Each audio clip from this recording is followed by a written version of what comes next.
Diretso po tayo dito sa isa sa mga pinakamalaking development po dito sa issue ng luxury cars ng mga Diskaya.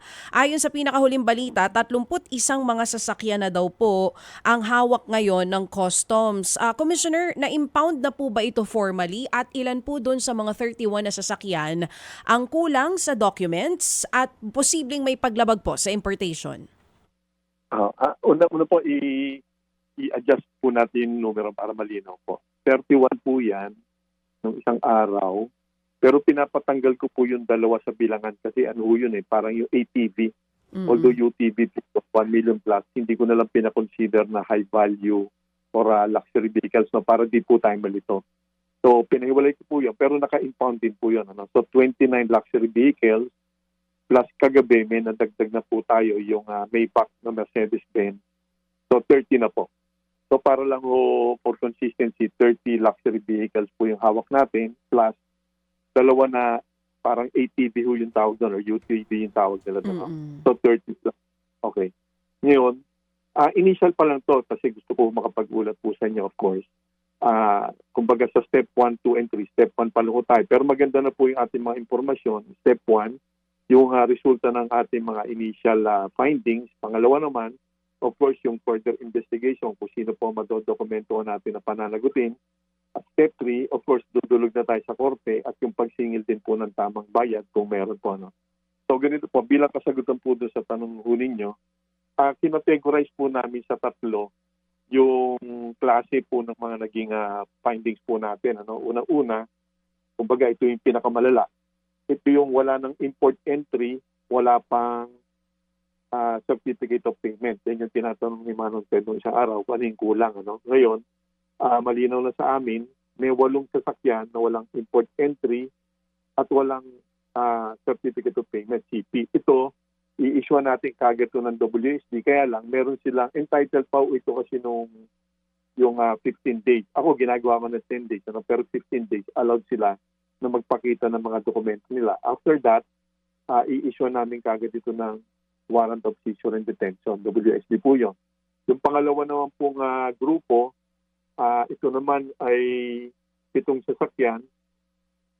Ibibigay ko rin ito ng WSD plus PICAG, audit, audit process po ng mga naging past transaction.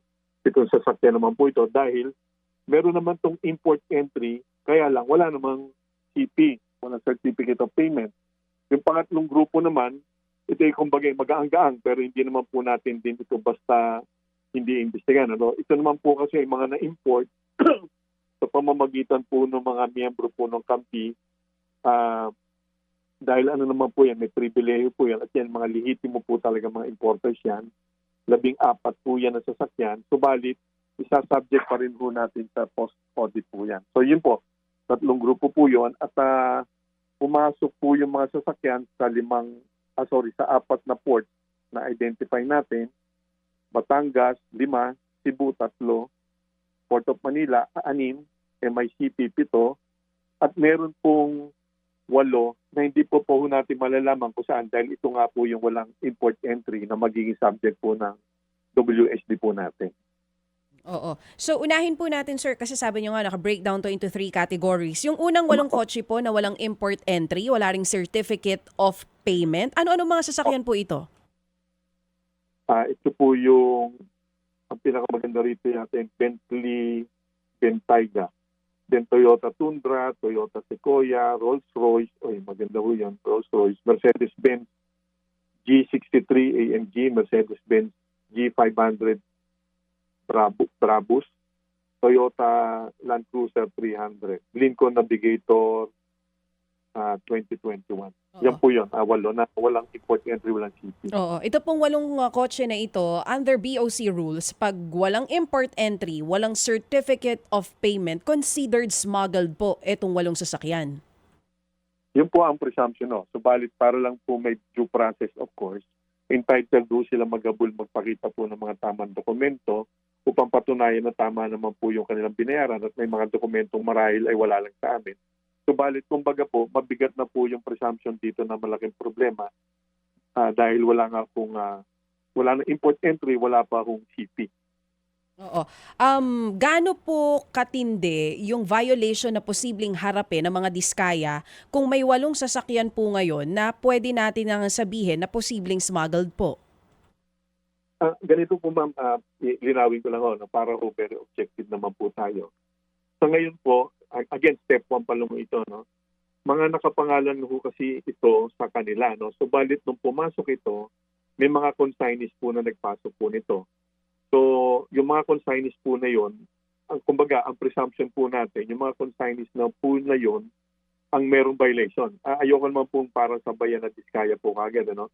Unless malaman po natin, based on documents and probably testimonies, na ginamit lang po itong mga consignees na to. No? But on record, sa ngayon, consignees po yung mga pangalan po ng consignees, wala naman po dun yung diskaya mismo, at meron po mga iba-iba po ito.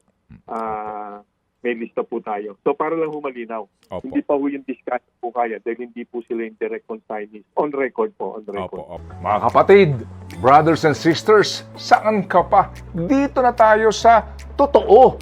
Dito na tayo sa True FM. Mga kapatid, mag-subscribe and follow po kayo sa social media accounts ng True Network PH. Yan po kami, hanapin nyo lang True Network PH, Facebook, Instagram, YouTube, TikTok, and podcast. Mapa Apple or Spotify man yan, mahahanap nyo kami. Lahat ng mga napapanood at napapakinggan nyo po sa programa, nasa social media accounts namin yan. So paano mga kapatid? See you sa social media!